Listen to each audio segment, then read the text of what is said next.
Hola, hermanas en Cristo. Es un gusto compartirles nuevamente el siguiente tema bíblico que lleva por nombre las notas complementarias de la Eucaristía.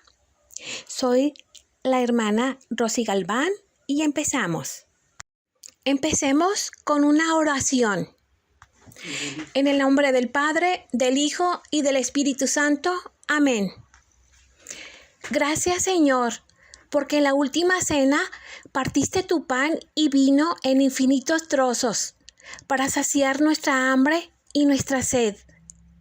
Gracias, Señor, porque en el pan y el vino nos entregas tu vida y nos llenas de tu presencia.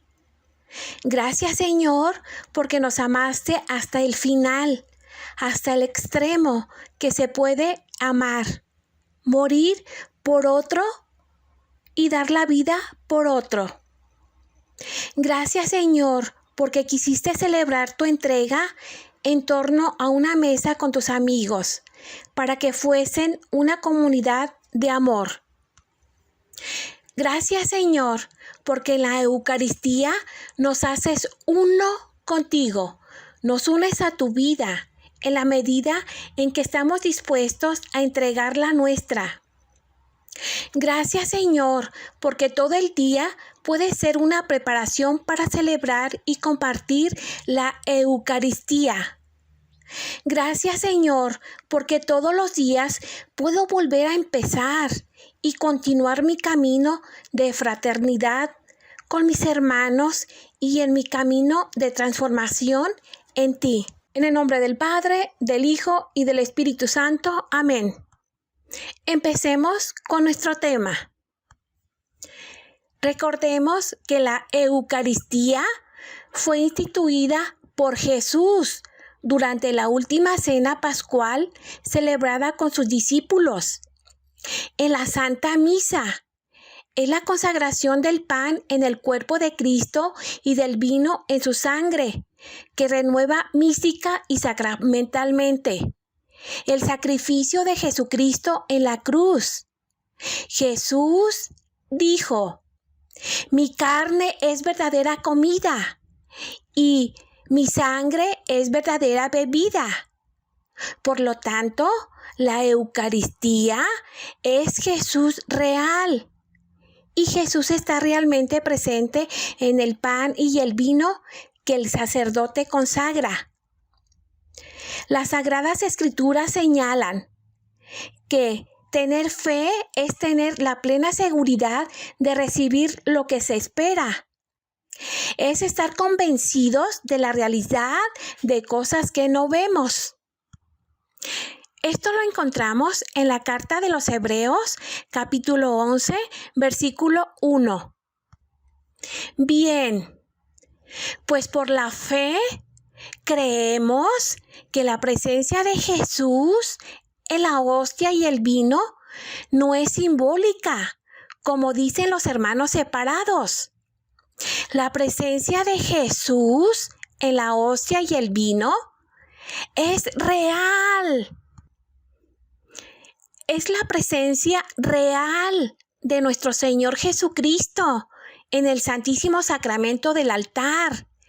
Es el mismo Cristo, la segunda persona de la Santísima Trinidad, con su cuerpo, su sangre, su alma y su divinidad. En sí, la Santa Misa es la sensación o suspensión del tiempo. Olvidémonos de lo que perciben nuestros sentidos. Esto es de verdad lo que ocurre durante la Santa Misa. El tiempo se detiene. La corte celestial desciende.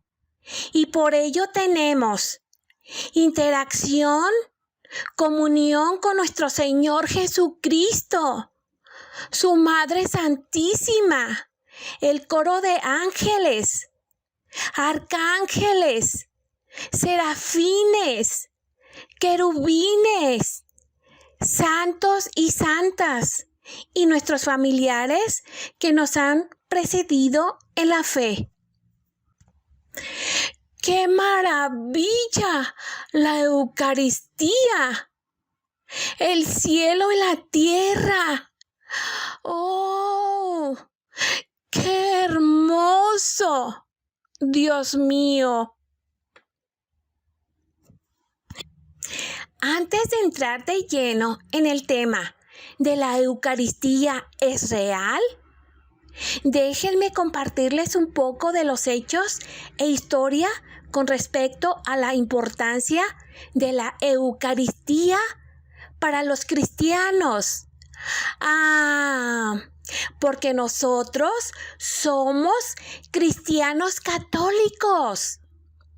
Cristianos porque seguimos la doctrina de Cristo. Y a Cristo y católicos porque somos universales. Estamos en todo el mundo, como lo mandó nuestro Señor Jesús. Vayan por todo el mundo. Así que no se dejen engañar con que los protestantes son los cristianos y nosotros somos los católicos. No, no, no, no lo permitan. Entonces, pongan atención. En tiempos de persecución a los cristianos por parte del Imperio Romano, nuestros hermanos se iban a las afueras de la ciudad y se metían en túneles subterráneos, que hoy conocemos como las catacumbas. 2000 años atrás no había luz eléctrica. Ellos iban de noche. Aquello era boca de lobo. Y para colmo de males, el terreno era irregular y empinado. O sea, no había forma de dar 3 pasos sin que te cayeras. Dicen los expertos que las temperaturas eran extremas y el momento de máximo calor. Incluso podían darse en una catacumba una concentración de vapor de agua. Imagínense. A eso agréguenle que eran cementerios subterráneos. No había los conocimientos que hoy tenemos sobre bacterias, pestes, epidemias. Los pobrecillos, por el apuro, ponían los cadáveres en un orificio más o menos profundo. Ponían una lápida más o menos bien puesta y se iban. O sea, lo que allá abajo había era una peste a muerto constante. ¿Por qué lo hacían, hermanos? Pues ahí iban nuestros hermanos, sabiendo que junto a ellos iban falsos hermanos, gente que se hacía pasar por cristianos para luego delatarlos y ganar indulgencia con el imperio. En concreto, descender a una catacumba a participar de una santa misa era una sentencia de muerte, por lo que lo hacían nuestros hermanos. Se sabe de ese cristiano que lo atraparon participando de la misa. Lo condenaron a muerte, llevándolo al circo romano. En un momento dado, los soldados romanos abren los portones y sueltan a las fieras para que lo despedazaran vivo.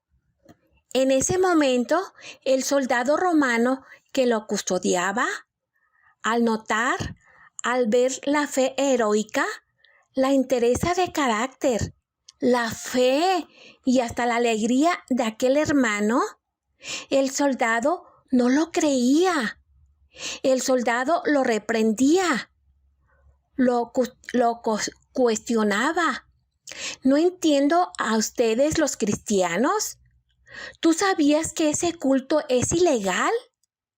¿Tú sabes que tu religión está prohibida? Dime ahora que estás a punto de morir. ¿Por qué participaste de ese culto si sabías que te íbamos a matar? Y aquel hermano nuestro respondió, es que yo, sin la Eucaristía, no puedo vivir. ¿Y ustedes? ¿Y yo? ¿Podemos vivir sin la Eucaristía? Ahora ya podemos dar respuesta a la pregunta de ¿por qué lo hacían? ¿Por qué se arriesgaban nuestros hermanos? Y la respuesta es por amor a Dios. Sí, hermanas, hermanos, amor a Dios. Y escuchen bien, dice San Juan de la Cruz que amor, solo con amor se paga. Escuchen, hermanas, por favor, tomemos conciencia.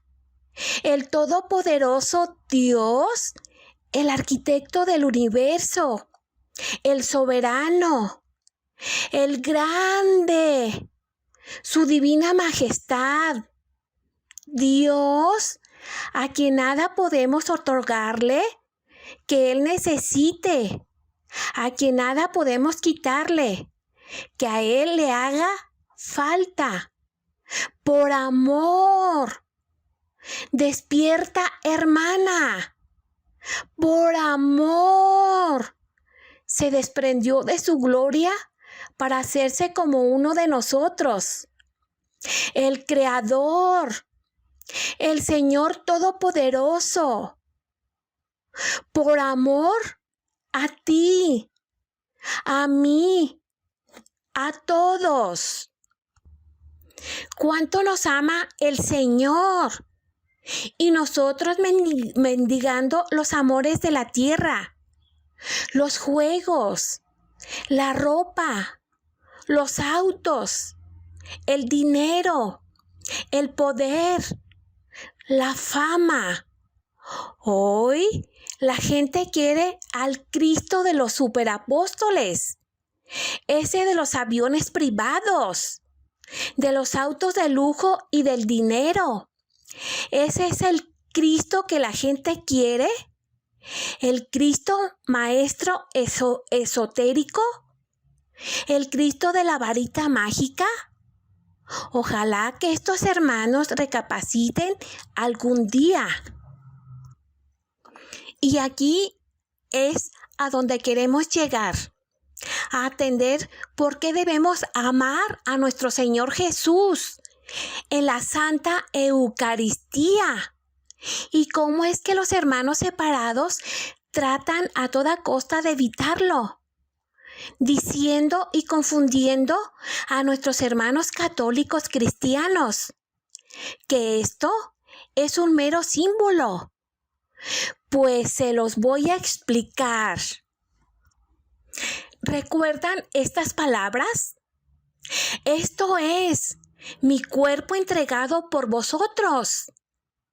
Este es el cáliz de mi sangre.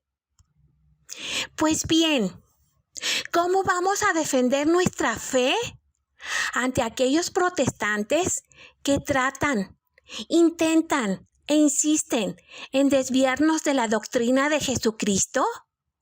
Diciendo que Cristo no se encuentra en esa oblea en forma circular. No, que eso es algo inventado por la Iglesia Católica. Que Jesús quiso decir otra cosa, que por eso ellos son solo lo que hacen como algo simbólico, figurado, comiendo una galleta y tomando un poco de soda, en recuerdo de aquel evento en la última cena. Bueno, pues vamos a echar abajo ese argumento con la palabra de Dios, con las Sagradas Escrituras, con la Biblia, con capítulo y versículos. Veamos ahora si la Eucaristía es real o un símbolo.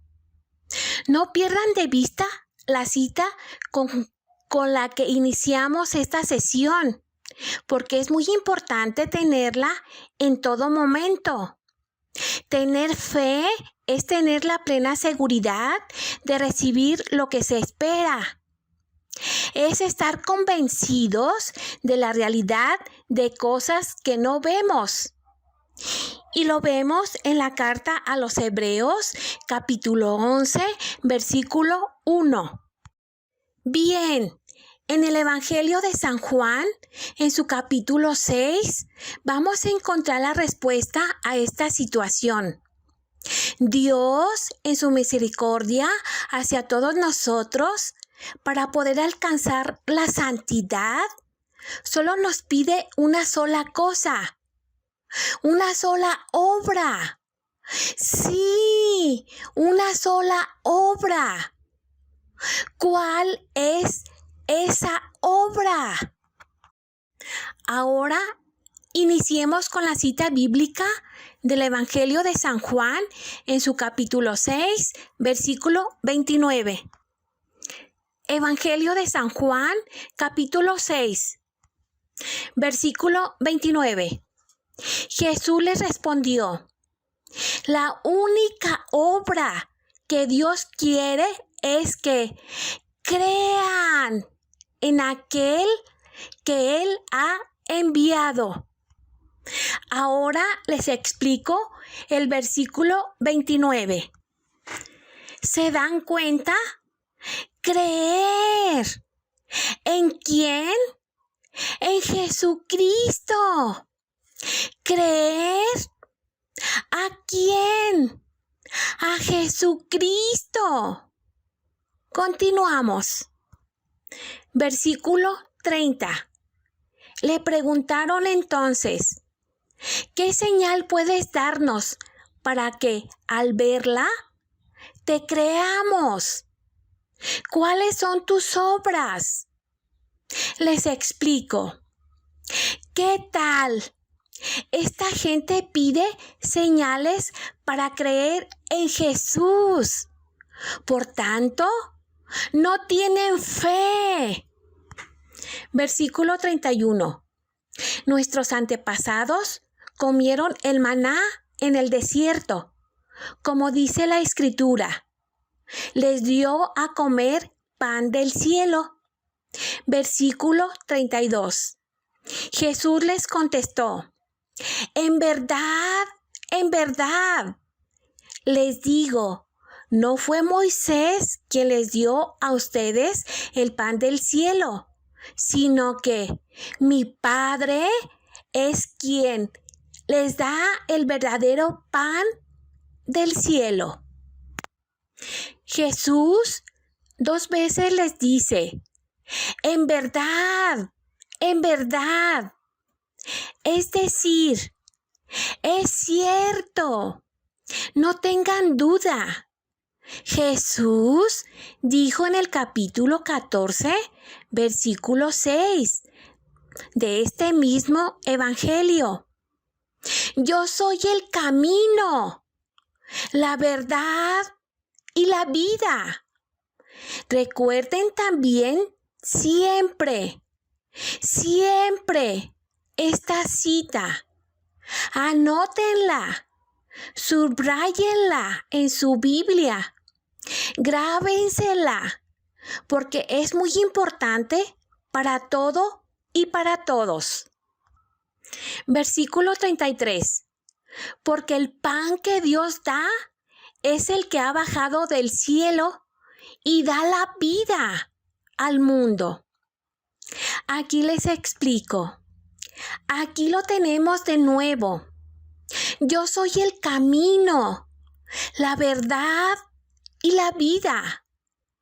Otra vez, en el Evangelio de San Juan, capítulo 14, versículo 6. Si Jesús, que es la segunda persona de la Santísima Trinidad, es el Verbo de Dios hecho carne, la palabra de Dios hecha carne, es la verdad. Entonces no hay mentira en Él.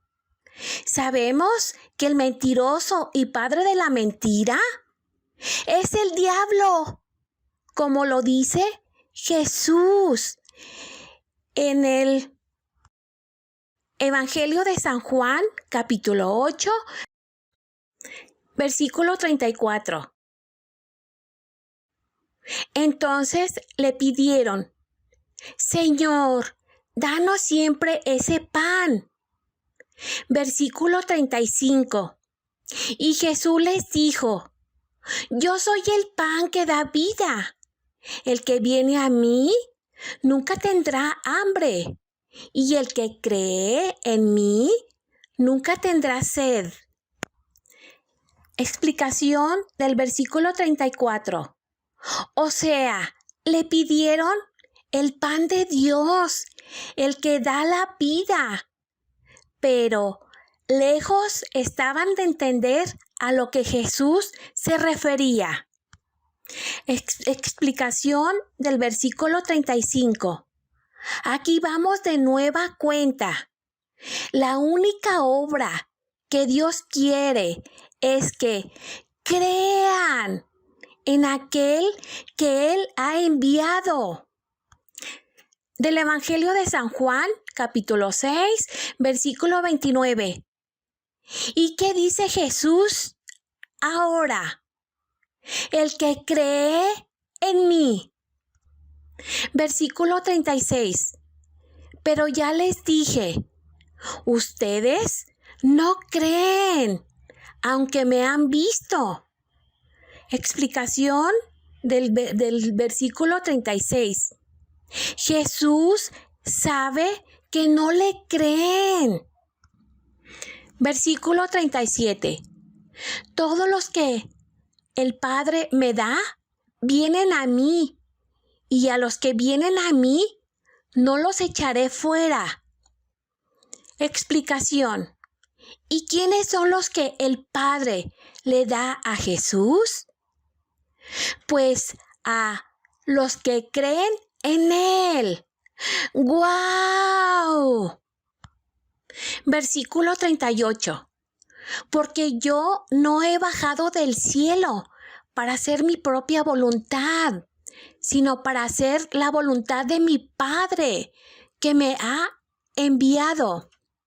Les explico. Jesús nos muestra lo que es la obediencia. Obediencia al Padre. Por eso Jesús nos dice que la única obra que Dios quiere es que crean en aquel que Él ha enviado. ¿Y quién es aquel que Dios ha enviado? Pues Jesús. Entonces, nuestra única obra es creer en Jesús, obedecer a Jesús, hacer la voluntad del Padre, nuestro Padre, tal y como lo hizo Jesús. Versículo 39. Y la voluntad del que me ha enviado es que yo no pierda a ninguno de los que me ha dado, sino que los resucite en el día último. Versículo 40.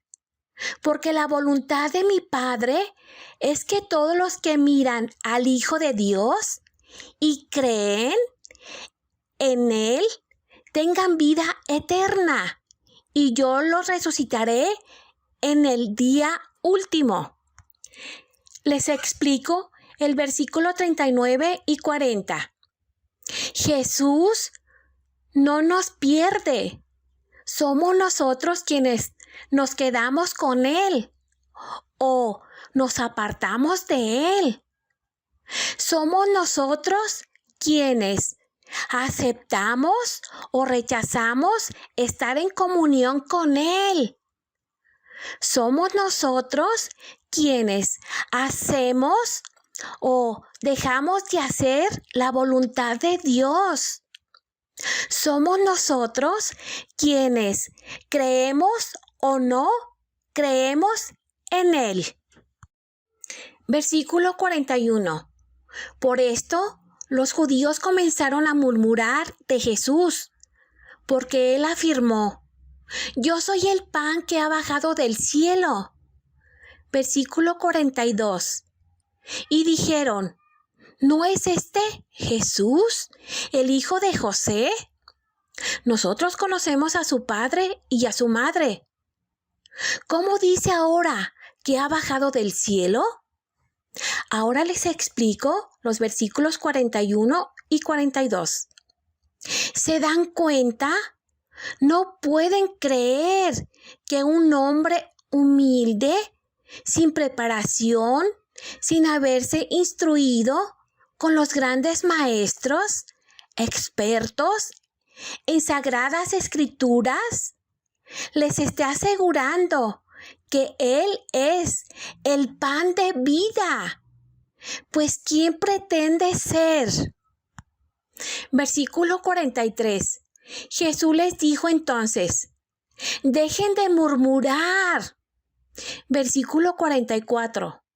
Nadie puede venir a mí si no lo trae el Padre que me ha enviado, y yo lo resucitaré el día último. Les explico los versículos 43 y 44. Así es, hermanos.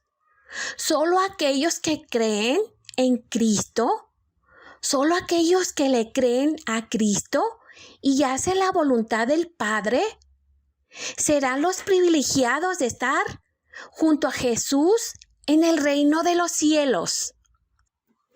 Versículo 45. En los libros de los profetas se dice: Dios instruirá a todos. Así que todos los que escuchan al Padre y aprenden de Él, vienen a mí. Versículo 46. No es que alguno haya visto al Padre. El único que lo ha visto es el que procede de Dios. Les explico el versículo 45 y 46. Muy cierto, el mismo Dios los estaba instruyendo. El Verbo encarnado, la palabra de Dios hecha carne, nos sigue instruyendo hoy en día para cumplir con su voluntad. Y en efecto, el único que lo ha visto es Jesucristo, quien proviene de Dios. Ahora veamos qué sucede a partir del versículo 47, porque en estos versículos es donde debemos poner mucha atención para entenderlo, lo que Jesús quiere, no lo que quiso decir. Seguimos con el versículo 47. En verdad, les digo que quien cree tiene vida eterna. Versículo 48.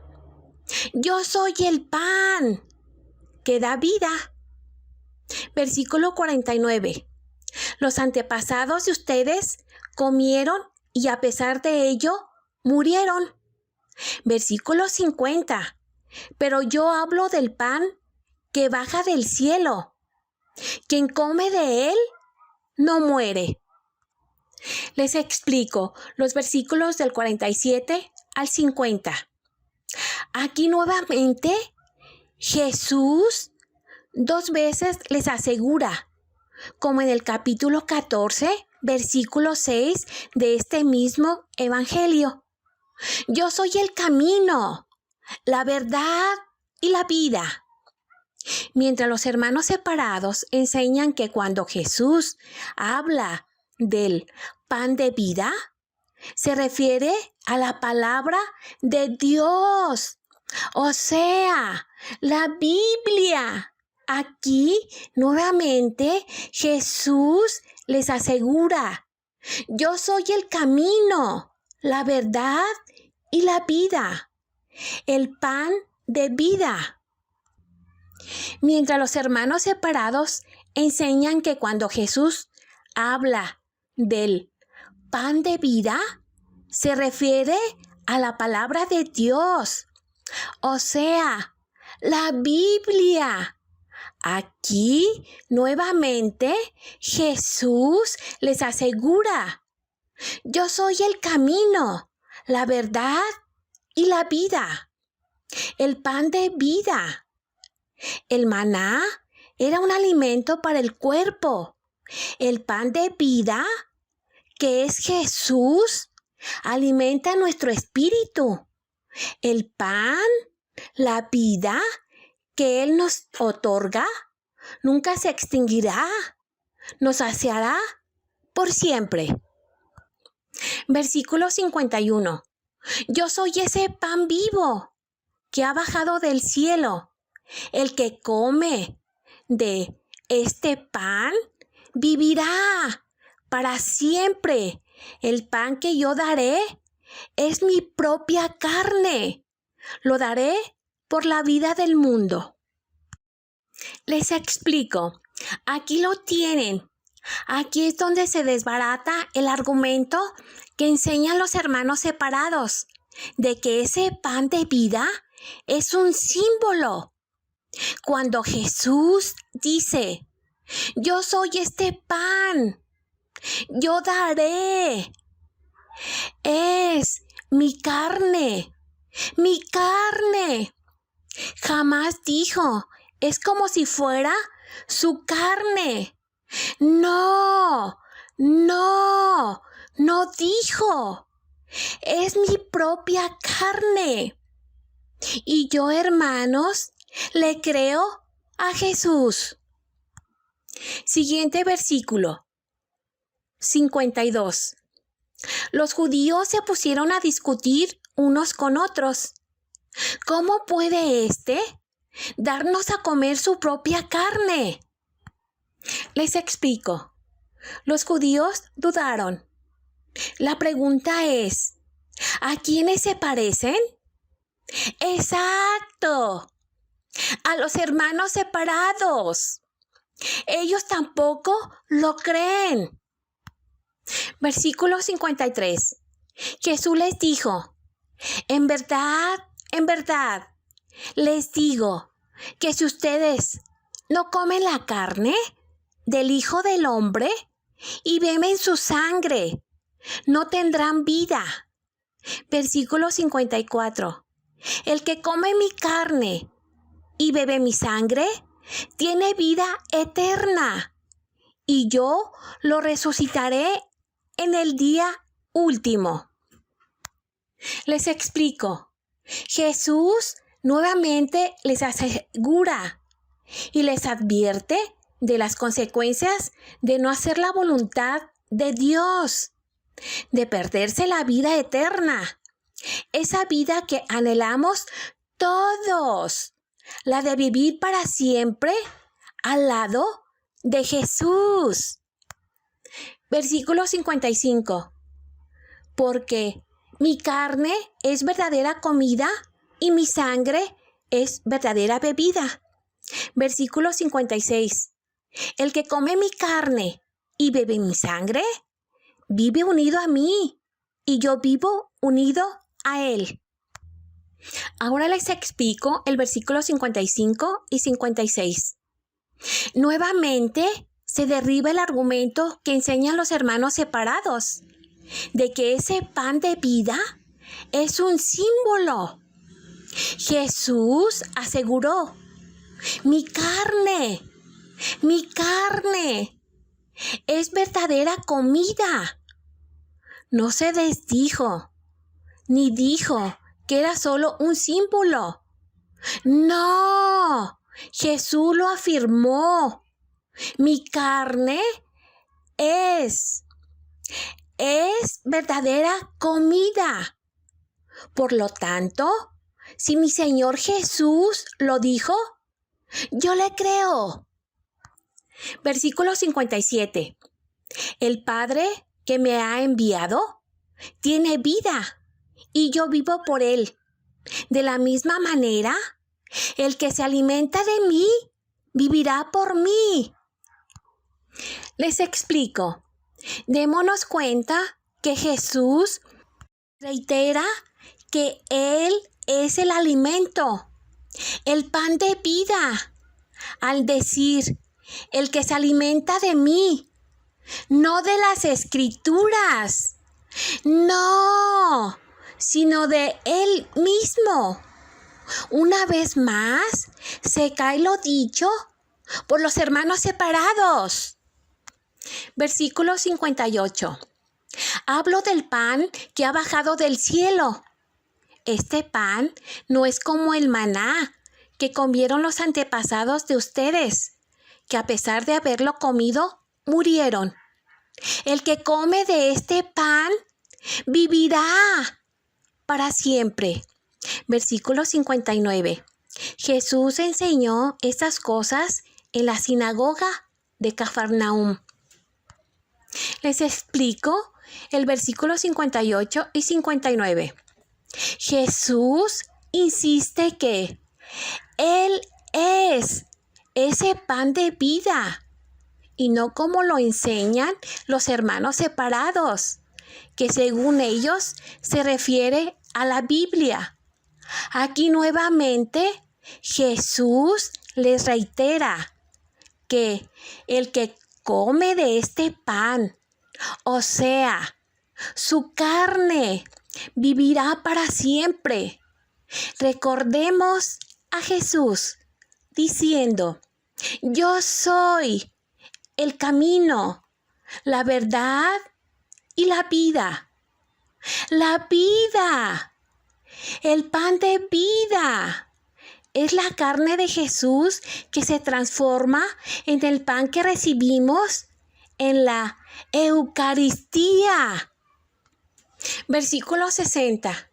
Al oír estas enseñanzas, muchos de los que seguían a Jesús dijeron, esto que dice es muy difícil de aceptar. ¿Quién puede hacerle caso? Les explico. En efecto, es muy difícil de aceptar. ¿Para quién? Pues para quien no cree. ¿Quiénes no creen? Los hermanos separados. Ellos no le creen a Jesús. Creen en Jesús. Cierto, pero no le creen a Jesús. Así como aquellos no le hicieron caso. Los hermanos separados actualmente no le hacen caso. Pero ¿a quién sí le creen? ¡A su pastor! Nosotros, quienes tenemos fe, le creemos a Jesús. ¿Por qué? Nuestra fe nos da la plena seguridad de que son reales las cosas que no vemos. Y si al recibir la Eucaristía no vemos físicamente a Jesús, sabemos por fe que Él está presente en la fracción del pan, tal y como ocurrió con los caminantes de Emaús. Versículo 61. Jesús, dándose cuenta de lo que estaban murmurando, les preguntó, ¿esto les ofende? Les explico. A los hermanos separados también les escandaliza esto que Él dijo. Hoy en día lo siguen discutiendo y se encuentran tan divididos que por eso hay miles de sectas y cada una de ellas quiere tener la razón. ¿Y Jesús se equivocó? Por supuesto que no. Jesús no se equivoca. Versículo 62. ¿Qué pasaría entonces si vieran al Hijo del Hombre subir a donde antes estaba? Versículo 63. El Espíritu es el que da vida. Lo carnal no. sirve para nada. Y las cosas que yo les he dicho son espíritu y vida. Les explico el versículo 62 y 63. Según los hermanos separados, aquí Jesús confirma lo dicho en el versículo 55, porque mi carne es verdadera comida, contra lo que dice en este versículo. Lo carnal no sirve para nada. Es el espíritu lo que da vida. Los hermanos separados dicen que Cristo no se encuentra en esa oblea, que eso lo inventó la Iglesia Católica. Bueno, pues vamos a ver el cierre de esta enseñanza. Versículo 64. Pero todavía hay algunos de ustedes que no creen. Es que Jesús sabía desde el principio quiénes eran los que no creían y quién era el que lo iba a traicionar. Versículo 65. Y añadió: por esto les he dicho que nadie puede venir a mí si el Padre no se lo concede. Les explico el versículo 64 y 65. Jesús lo sabe todo. Conoce nuestros pensamientos. Sin embargo, siempre nos va a dar la oportunidad de recapacitar, de volvernos a Él. Versículo 66. Desde entonces, muchos de los que habían seguido a Jesús lo dejaron y ya no andaban con Él. Les explico. Este versículo nos deja entrever al anticristo. ¿Quién es el anticristo? El libro del Apocalipsis, en su capítulo 13, versículos del 11 al 18, nos refiere que el monstruo del que se hable es aquella cultura que representa a las ideologías al servicio de los poderosos, de la cultura hedonista, la cultura del dinero, la cultura de la muerte. Todas estas culturas lanzan constantes ataques contra lo religioso, contra todo lo que intenta desenmascarar su labor. He aquí lo dicho en el versículo 18. Aquí se verá la sabiduría. El que entienda, calcule el número del monstruo, que es un número de hombre. Ese número es el 666. Es curioso que en este evangelio, en su capítulo 6, se encuentre el versículo 66, que dice: muchos de los que habían seguido a Jesús lo dejaron y ya no andaban con Él. Si juntamos los números del capítulo y versículo, ¿qué número se obtiene? El 666. ¿Coincidencia? ¿Casualidad? Pues al igual que aquellos hombres que se ofendieron con lo dicho por Jesús, que no le creyeron a Jesús, que abandonaron a Jesús, hoy en día existan esos mismos hombres incrédulos que se ofenden por lo dicho por Jesús y que está escrito en las Sagradas Escrituras y que no le creen a Jesús. Por el contrario, andan enseñando cosas opuestas a la doctrina de Cristo, fuera de la iglesia de Jesucristo. Ustedes tienen la respuesta. Versículo 67. Jesús les preguntó a los 12 discípulos: ¿también ustedes quieren irse? Versículo 68. Simón Pedro le contestó: Señor, ¿a quién podemos ir? Tus palabras son palabras de vida eterna. Versículo 69. Nosotros ya hemos creído y sabemos que tú eres el Santo de Dios. Les explico los versículos 67 al 69.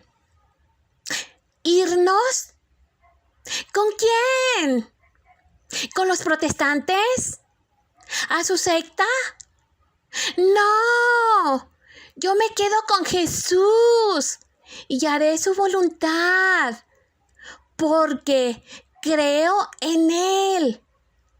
Le creo a Él y lo que Él me diga, yo lo hago. Jesús es el camino, la verdad y la vida.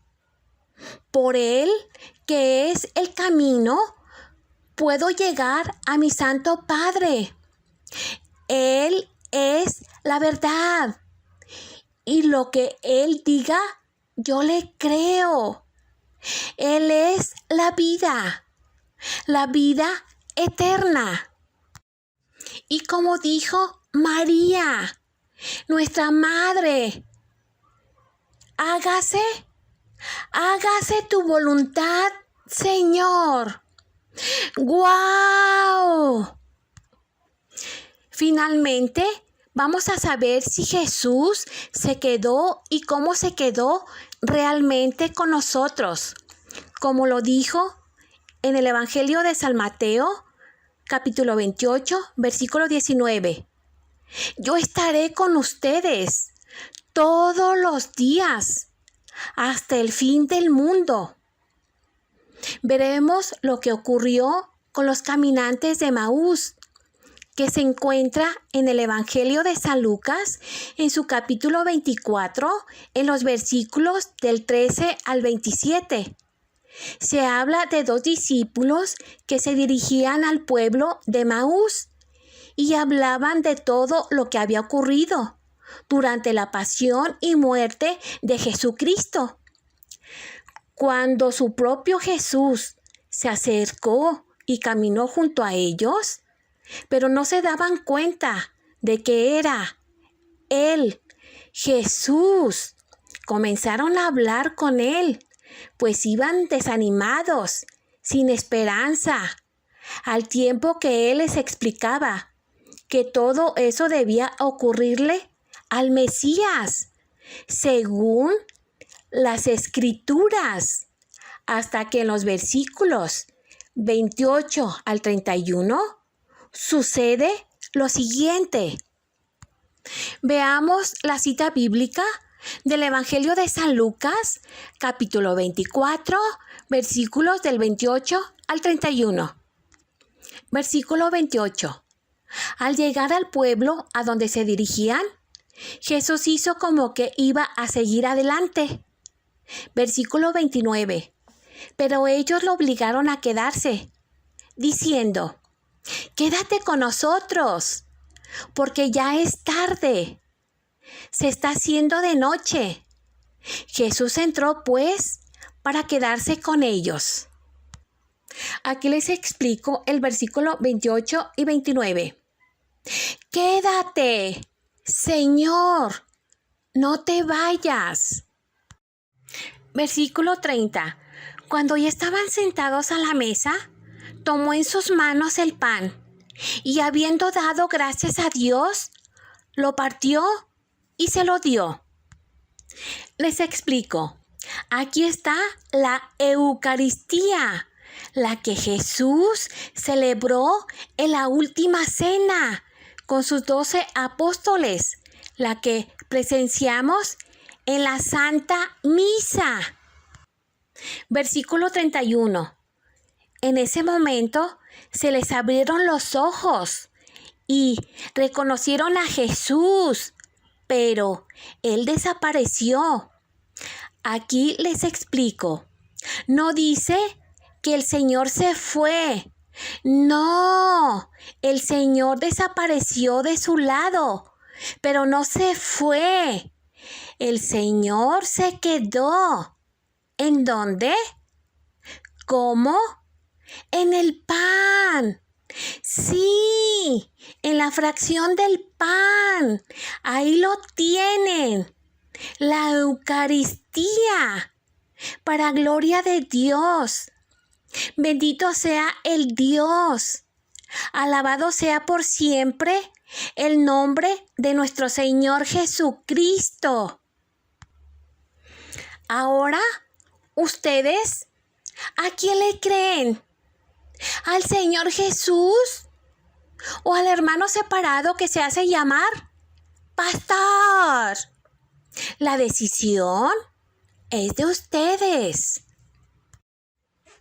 Pregunta: después de conocer y entender que la Eucaristía es real y presencialmente Jesús, ¿qué harían ustedes, hermanos, hermanas, si se les presenta una situación como esta? Si no es que ya la han vivido. ¿Cómo responderían ante estos hermanos que insisten? Y si no los ven a ustedes convencidos de su fe católica cristiana, ellos regresan hasta conseguir llevarlos a su secta para enseñarles cosas contrarias a la doctrina de Cristo. ¿Por qué piensan estos? No saben nada de Sagradas Escrituras. No conocen la Biblia. No se saben defender. Y se alegran. No, hermanos, hermanas, no lo permitamos. Así que démonos tiempo para conocer lo maravilloso que es pertenecer a la única iglesia instituida por Jesucristo, porque solo hay una sola fe, un solo Señor, una sola iglesia, y esa es la Iglesia Católica, la Iglesia de Jesucristo. Muchas gracias, hermanas, por haber escuchado este tema tan importante e interesante que es la Eucaristía. Ahora hagamos la oración que Jesús nos enseñó. En el nombre del Padre, del Hijo y del Espíritu Santo. Amén. Padre nuestro que estás en el cielo, santificado sea tu nombre. Venga a nosotros tu reino. Hágase tu voluntad en la tierra como en el cielo. Danos hoy nuestro pan de cada día. Perdona nuestras ofensas, como también nosotros perdonamos a los que nos ofenden. No nos dejes caer en la tentación y líbranos de todo mal. Amén. En el nombre del Padre, del Hijo y del Espíritu Santo. Amén. Al final les dejo la tarea. Gracias. Bye.